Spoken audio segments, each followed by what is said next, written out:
Hey y'all, it's Anna from Mimsy's Garden. Just out walking the property today after our fun weekend at the Great Appalachian Homestead Conference. So we had a fun weekend. Thought I'd talk to y'all about that a little bit. I know I'd have done the part 1 and the part 2 videos that showed us there. I didn't do a whole lot of talking in part 2. I wanted y'all to see more of that event than listen to me. But I know I'm getting lots of questions about what all was going on, and did we have fun, and did I get any rest? And as you can see, I'm good. I finally, after about 6 hours of sporadic sleep here and there, a couple hours at a time over a 70-hour period or more than 70 hours, I finally went to sleep night before last at 11:30 or so and was back up at 6. And then last night I went to bed at close to midnight and didn't get up. I woke up at 6, but I didn't get out of that bed till after 7:30 when Mom rang her bell. She was ready for a change and some breakfast, so everything's good. I'm feeling fine. I'm back to normal. I'm off for the monster rush. We drank too much caffeine, y'all. It was crazy. But, you know, I had to make it such a fast trip because of the 2-patient crew. When you hire a sitter at $10 an hour and you're gone for 24 hours or longer, it adds up really fast. We left Friday. We left here about 10 o'clock in the morning, and we took our time driving to Cookeville, got there, got to the hotel room, and met with Chris and Elin, which was great. It was like a family reunion. It was not like meeting a stranger. It was not like fangirling and going nuts crazy over Chris. Now, I fangirl over Elin any day, and I love that baby. And y'all, it was so sweet. She is precious. She really, really formed a bond with Jen at Fairy Tale Creations. It was precious to watch, and I'm sure y'all could see that in some of the videos that I've already posted. But I don't think she wanted Jen to leave to come home. She was hanging on for dear life. I got one of those bear hugs too, but you could just tell it was something special when you watched her and Jen. So she's made some buddies for life, and we can't wait to see her again. Chris too. Hopefully we'll see him in November, if not before, or if we don't get to see him then, maybe we'll see him in the spring, certainly at the shindig, and hopefully we can get him down here for the Deep South Homestead gathering. Jen and I did a brainstorm on what we needed to do to get him down here, so we think we've come up with a plan. We've not talked to him yet, but we're going to, and I think Brother Donnie, the country homestead preacher, is going to talk to him too, so we'll get him here. We're going to bring that mountain man to the south, let him hang out with Terry for a little bit. Y'all, it's so funny. Last night Terry was saying, all I ever hear is this person this and this. I was thinking to myself, all I ever hear is race cars and this driver and that driver.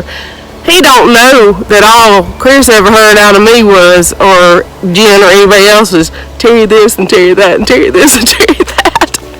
I just don't let him know that I love him that much. I guess I got to do better about that. He's funny. And I guess I was just too excited about the trip and too wired up on caffeine and talked too much. So, anyway, that's that.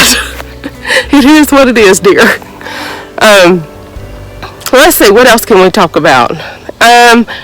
Y'all know I got to meet the old Alabama gardener. That was precious. And I'll probably cry right here because he told me while we were talking that this would probably be his last conference. He's fixing to be 81, and he doesn't feel like he can travel like he used to. So it was important to me before to get there to meet him because I know he's, up in age, and I knew that I may not have another chance. I really didn't think about it in that way. And then he asked me a question about what does YouTube do when somebody passes away? and what happens to their videos. And of course, I think they stay out there in cyberspace till eternity. But the only thing I could think of to tell him was, I've got your videos saved. They're in a private album, and lots of other people save it, and we'll make sure that legacy lives on. I don't think we're going to have to do that. I think it's going to be there, and people are going to draw from his wisdom from now till the end of time. And he sure has been a big influence on my gardening and my arm. My goodness, I don't know if y'all can see the scars from my little episode a couple weeks ago. No pain, thanks to the OAG and his comfrey poultice ideas. And man, that was just amazing. So I'm going to be a comfrey hoarder from now on. I had bought some from Lake Effect Farm and had her ship it here, and that was the Russian Bakken 14. And then Mr. Charles gave me a little bit of the Russian Bakken 4. So I'm going to get those planted, and I'll be propagating throughout time, I guess, because I really never want to run out of. And I might share with some of y'all one day. Not yet. It's not big enough yet. But when it gets big enough and I learn the proper ways of propagating. Now, he taught us in class, and so I've got that on video, and I'll go back and watch that 100 times and make sure I know what I'm doing before I do it. And we'll spread that around some, because that is an awesome thing to have on your homestead. Enough about me rattling on. There was so much good things going on at the conference. And of course, y'all saw our live streams with some of the other channels, and that was so much fun.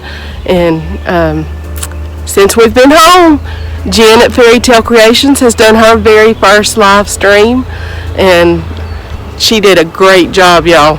You need to go back and watch it. That's Fairy Tale Creations, and give her some watch time. She's working on building her channel.